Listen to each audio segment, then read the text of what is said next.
É com muita satisfação que eu te convido a assistir o episódio de hoje do Juridicamente Falando. Mas antes de tudo, vou esperar um minutinho, para você se inscrever no nosso canal, para você não perder nenhum episódio. Você sabia que a falha em um procedimento estético pode gerar não só danos à imagem, mas também uma indenização milionária? É que mesmo um simples preenchimento labial pode gerar um processo judicial? Fez sentido para você? Então, esse episódio é para você. Fique conosco.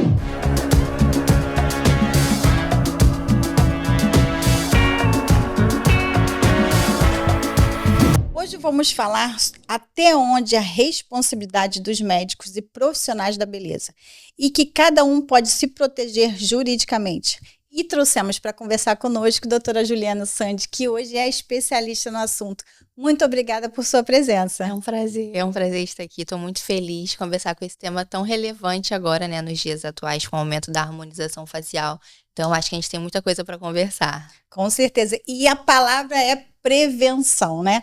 De ambas as partes, não só do procedimento em si, de você procurar um bom profissional, mas que o profissional que vai realizar esteja seguro em seus documentos médicos e o paciente também em exigir todos os esclarecimentos de risco sobre isso, né? Com certeza. A prevenção, ela traz segurança não só para o médico, como também para o paciente. E depois que acontece um problema grande, a gente tenta juntar todas as provas, falar de documentação, mas um profissional que ele se ampara preventivamente, antes de tudo isso acontecer, ele com certeza está mais seguro e trazendo segurança para o seu paciente também. Esses dias eu até estive conversando com uma médica que eu fui, na verdade, fazer uma avaliação para mim. E eu me senti insegura nesse momento, porque quando eu perguntei para ela sobre o contrato dela, até para eu entender até onde existia riscos, e aí ela falou, como assim um contrato? Aí eu falei assim, mas quais os riscos disso? Aí ela falou, aí eu falei assim, não, mas isso não está em contrato? Ela, não, eu explico. Aí eu falei, mas explica como? Então, e ainda tem isso, né, que aqueles profissionais mais antigos se acham seguros porque nunca deram problema. Você tem encontrado isso? Isso. E é importante isso que você falou, porque antigamente a gente tinha muito uma relação que o médico era superior ao paciente. Então, tudo que ele falava era lei e ninguém contestava. Mas hoje, com a internet, a gente vê que os pacientes, eles pesquisam, eles olham o Instagram, eles vão olhar se existe um processo ativo daquele profissional. Então, realmente, o profissional ele tem que explicar, ele tem que se ver numa situação ali de equiparação com esse paciente. Esse paciente ele não é totalmente leigo, ele vai pesquisar. Então, e aí, hoje ainda está por aí, né? Isso, exatamente. O doutor Iá explica tudo. Até o errado, mas ele explica. E é nessa questão, qual a diferença entre responsabilidade jurídica de médico e de profissional de beleza? Existe diferença? Existe uma diferença dos médicos que atuam em outras áreas e do médico ou profissional que atua na estética. Quando a gente fala de um médico de outras áreas, ele possui a obrigação de atuar com a melhor prática possível, de fazer o melhor que ele pode fazer. Ele não tem a obrigação de trazer a cura para esse paciente. Que é o famoso obrigação de meio, né? Exatamente. Ele existe só a obrigação de meio, não a obrigação do resultado. Mas o profissional da estética, ele possui a responsabilidade de fazer o melhor que ele pode fazer e trazer o resultado. Então, a gente costuma falar que o paciente que procura o profissional da estética, ele tem o objetivo de sair melhor em relação à beleza. Ninguém quer chegar lá com uma boca só precisando encher um pouquinho e sair com a boca torta. Exatamente. Tipo isso, né? Então, é o objetivo de embelezamento, que é o que a gente fala. Então, se aquele paciente ele entrou nesse consultório e ele acredita que ele saiu de uma forma mais feia ou menos bonito, ele pode procurar a responsabilização desse profissional.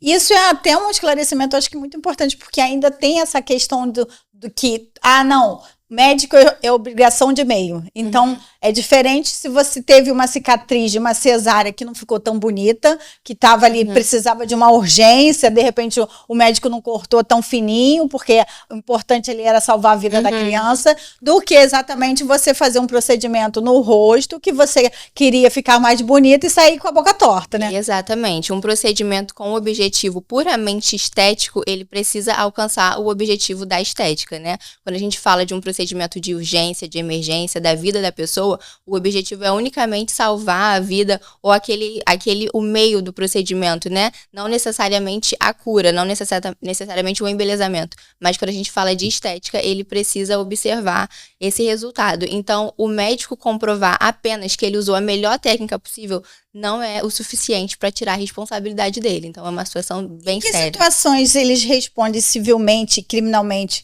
e até administrativamente? Existe um limite para isso? Ele pode ser responsabilizado nas 3 esferas. A gente fala de uma responsabilidade civil, no caso das indenizações, que ele pode vir a sofrer por ser condenado a pagar um dano moral para esse paciente que se sentiu lesado, psicologicamente, por estresse, por algum abalo emocional. Tem gente que fala que realmente entrou em depressão, até porque a estética mexe com essa esfera íntima nossa. Tem a responsabilidade administrativa, que é perante os conselhos que cada profissional vai responder, e até mesmo chegando na esfera criminal, que é quando algum ato que ele praticou está tipificado no nosso Código Penal. E, infelizmente, a gente ainda vê muito esse noticiário de pessoas que perdem a vida. E exatamente a gente entende que pode, sim, existir aquele risco, mas existe também, às vezes, um descuido da pessoa com a própria vida, porque às vezes está procurando preço, né? E não qualidade. Quando a gente está falando da nossa vida, não tem como a gente jogar esse risco, né?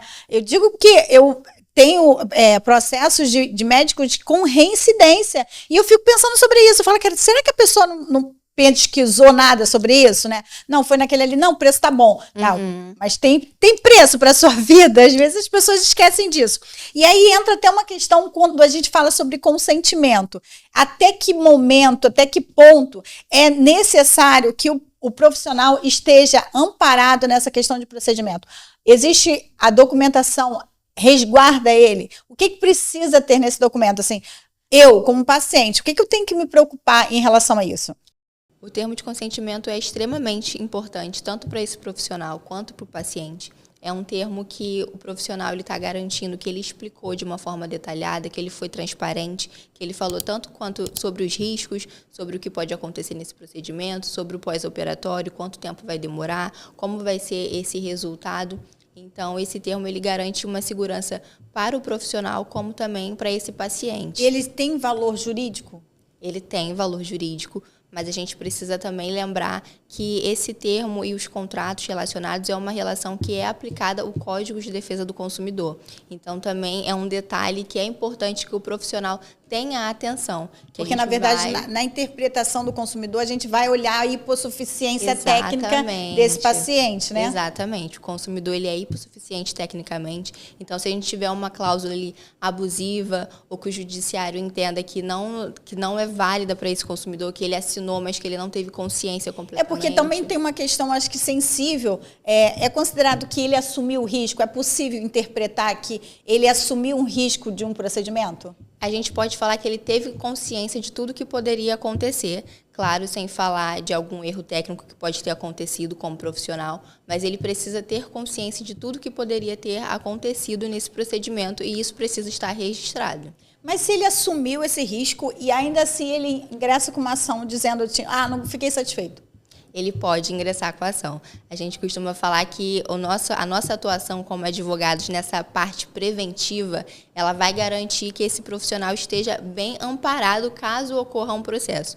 Mas a gente nunca pode falar que não vai existir processo, até porque é um direito constitucional, qualquer pessoa pode entrar com a ação que ela acha válida, às vezes ela acha que foi de fato lesada, então a gente não garante que não exista ação, mas sim que esse profissional vai estar bem amparado caso para uma defesa, ação. né? Exatamente. Contestar isso.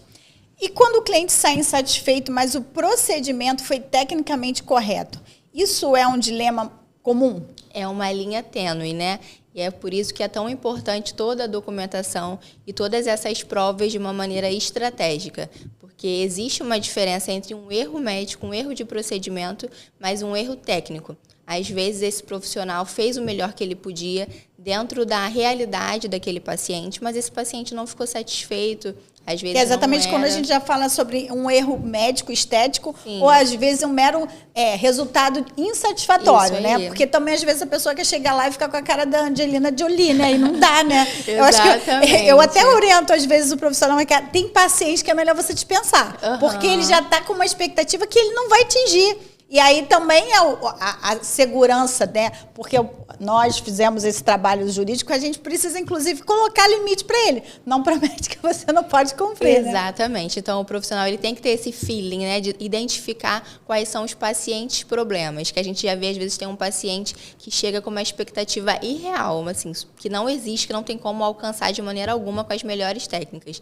Então, esse profissional tem que saber lidar com essa situação, identificar se é possível chegar nesse resultado ou não. E se não for possível, deixar isso de uma forma clara, porque às vezes não houve uma falha técnica, mas a forma que ele vendeu esse serviço, às vezes ele de fato vinculou uma proposta irreal. Então, até nesse caso, ele poderá ser responsabilizado.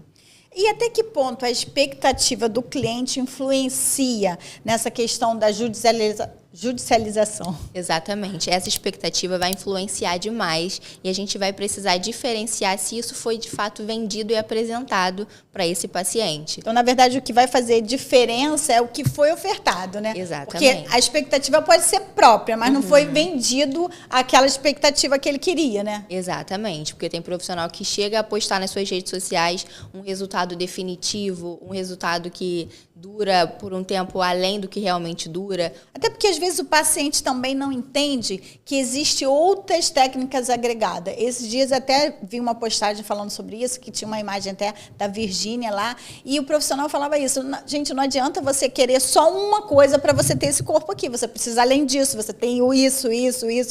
Mas aí as pessoas veem, não, dá para você ficar assim. Não, mas e aí? Ficou assim em que momento? Dá para você fazer só um HD e ficar com aquele abdômen?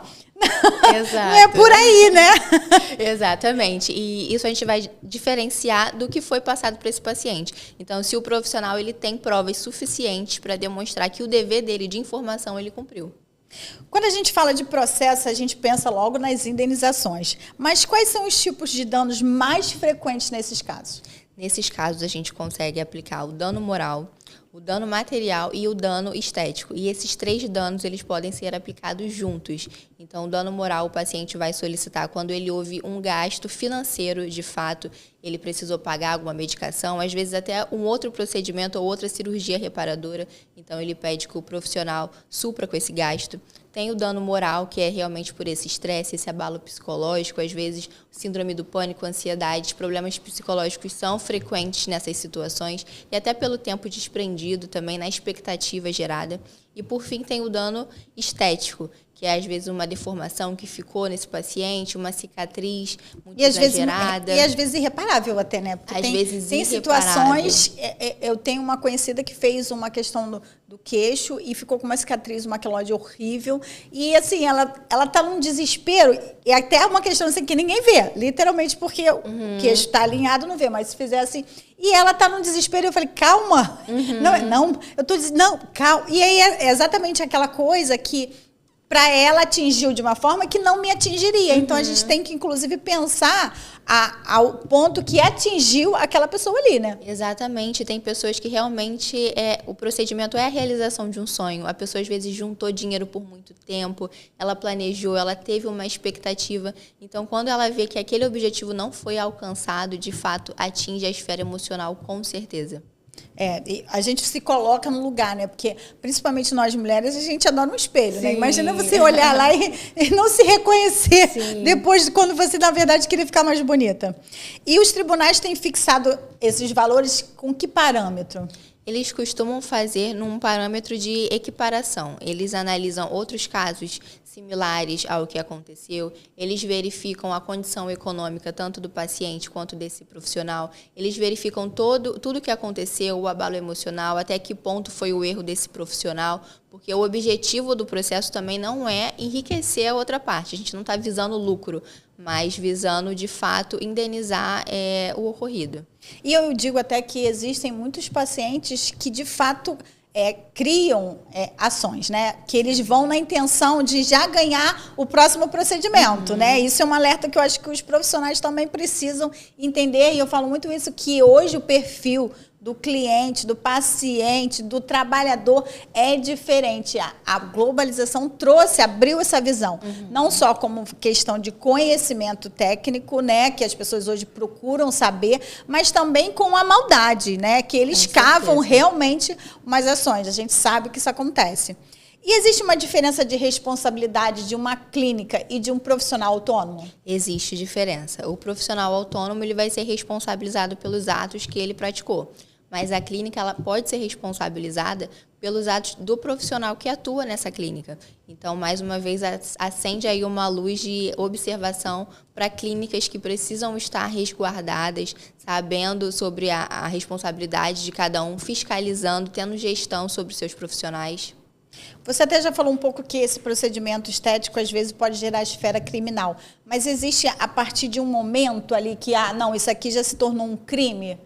Isso, a gente vai observar se vai se enquadrar na esfera criminal se o fato cometido está tipificado no nosso Código Penal. Às vezes não foi o intuito desse profissional, não queria ter chegado a esse nível, mas se o fato que ele praticou está enquadrado em um tipo penal, ele pode ser responsabilizado criminalmente, como às vezes omissão de socorro, às vezes ele não imagina que não atender aquele paciente ou não responder a mensagem vai ser uma omissão de socorro, mas se for enquadrado ele pode ser responsabilizado. Até porque, às vezes, a culpa, né, a lesão vem na consequência da omissão do ato. Exatamente. A omissão é um ato, né, que pode ser enquadrado nessa forma de tipificação penal.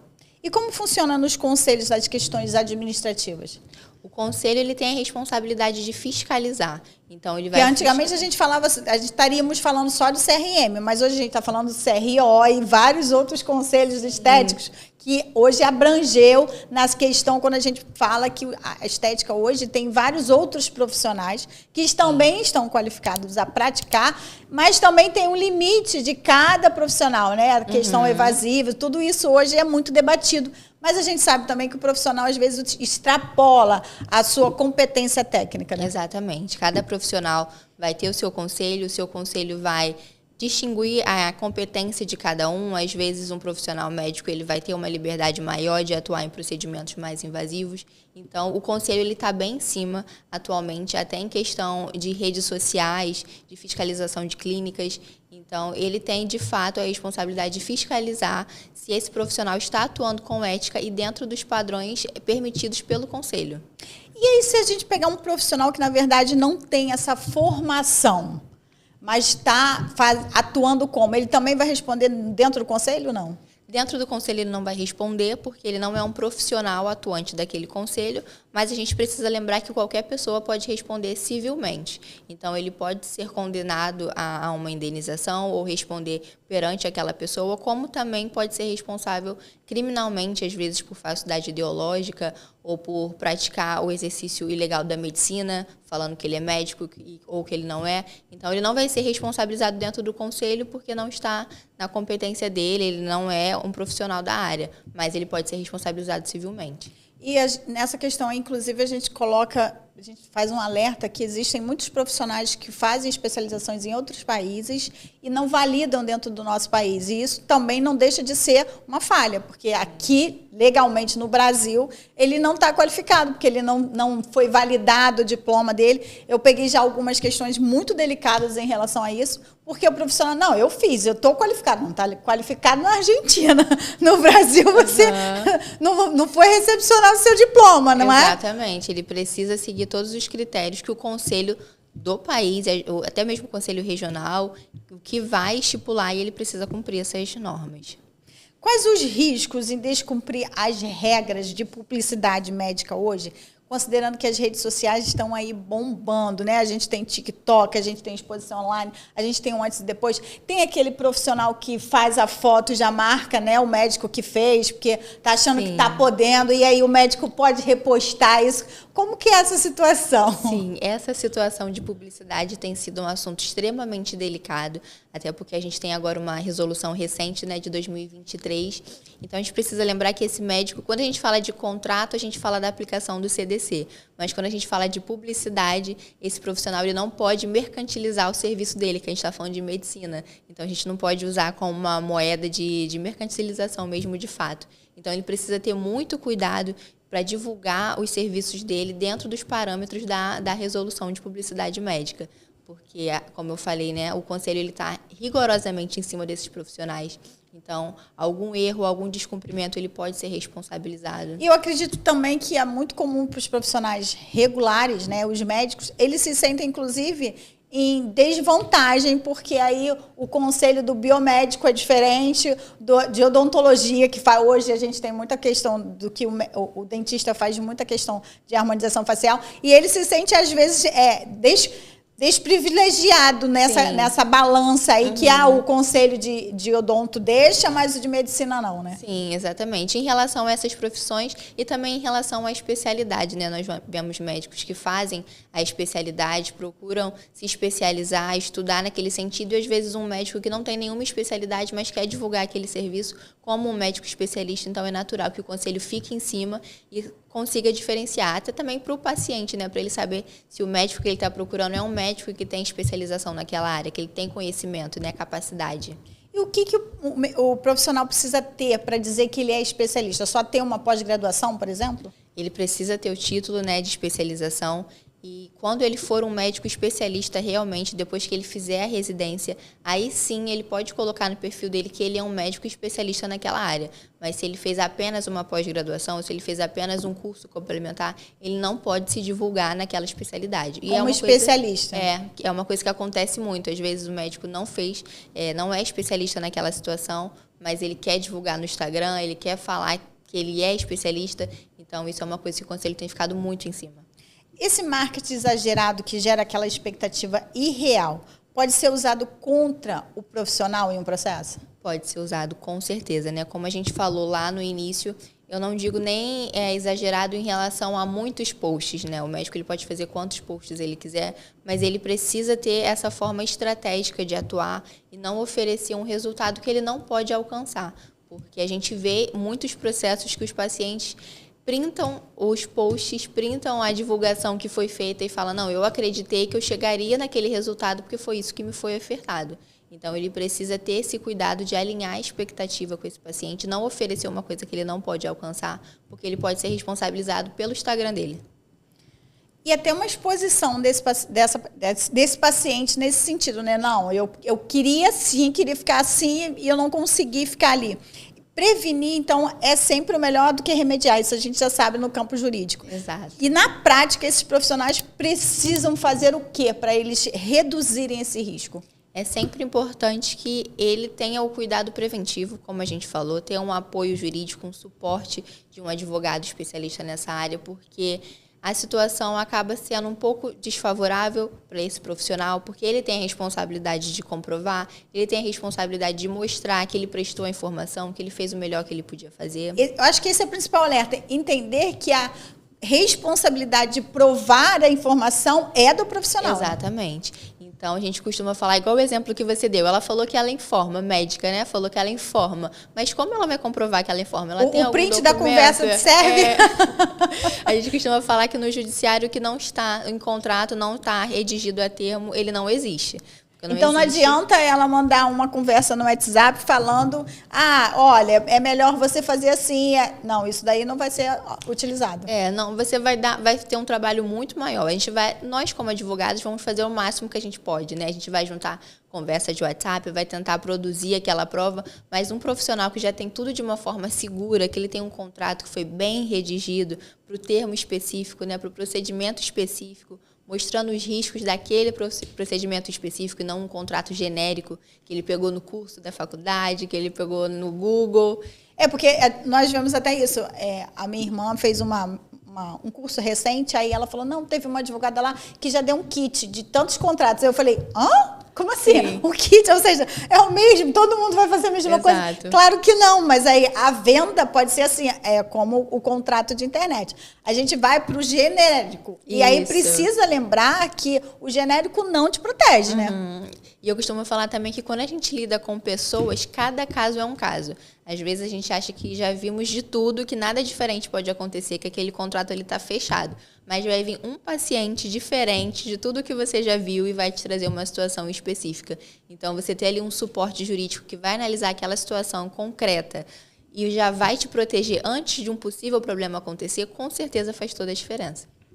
Quais os cuidados que você diria assim, são essenciais de documento jurídico que o profissional deve ter para a segurança dele? O documento jurídico, por si só, a gente já consegue afirmar que ele é essencial. Quando a gente fala de contrato e termo de consentimento, são documentos essenciais, que ele não pode fugir. Mas, se você tiver um profissional te ajudando, a gente consegue elaborar ainda outros termos, como o termo de quitação, às vezes, de um tratamento, o termo de abandono de tratamento também é muito importante. Às vezes, você orientou aquele paciente a fazer um tratamento com 4 sessões e o paciente finalizou na segunda e falou que ele não quer mais. Aí, depois, ele busca a responsabilização do médico porque não teve o resultado almejado. Então, a gente tem termos de quitação, termo de agendamento de consulta, tem diversos documentos que a gente pode analisar e colocar no caso concreto ali daquele profissional que atua de uma determinada forma para ajudar ele, proteger ele antes de algum possível problema. E esse aí, por exemplo, na internet não deve ter modelo, não. Não tem. O seguro de responsabilidade civil, você diria que é uma boa saída para o profissional?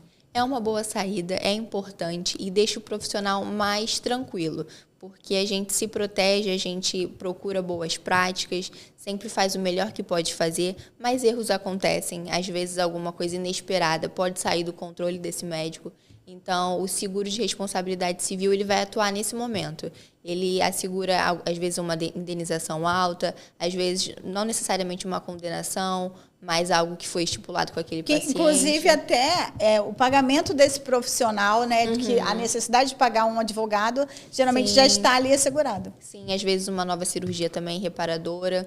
Então, o profissional já fica seguro que ele não vai precisar ter essa queda financeira que às vezes acontece de uma hora para outra, ele não estava esperando, então é uma questão de organização. Você acha que o tratamento contínuo é um papel importante de técnica de redução de risco para os profissionais? Com certeza, a gente está falando aqui no podcast esse tempo todo de documentação, mas a gente também não pode abrir mão da técnica, né, da prática. Então, esse profissional ele precisa estar se especializando, ele precisa estar estudando, tanto em questão da prática médica, e saber das suas atualizações, como também das suas normas, das normas do seu conselho, saber até onde ele pode atuar, como a gente falou da questão das redes sociais, até onde ele pode ir. Então, é essencial também essa prática médica e esse conhecimento contínuo. Esse assunto é extenso, sem dúvida, mas para a gente fechar em termos de visualizar, hoje, como tem sido os tribunais, entender assim, os julgados, como é que está isso? Você pode compartilhar com a gente um exemplo de uma decisão emblemática desses procedimentos estéticos? São diversas condenações, né? A gente viu uma crescente expressiva nos últimos anos de condenação, tanto de médicos e principalmente na área estética. Então, temos condenações enormes. A gente viu um caso agora recente do Dr. Ivo Pitangui, né, que ele foi condenado até depois da sua morte, e a condenação chegou a 500 mil, aí atualizando foi para mais de 1 milhão, então tem condenações altíssimas. Temos, por exemplo, também a Sheila Mello, ela falou, né, ela acabou processando um médico que ela fez um procedimento, ela não gostou e ela está pedindo 2 milhões no caso dela. Então, esse médico ele pode ser condenado. Além dessa condenação, dessa mancha na imagem, ainda essa queda financeira gigantesca.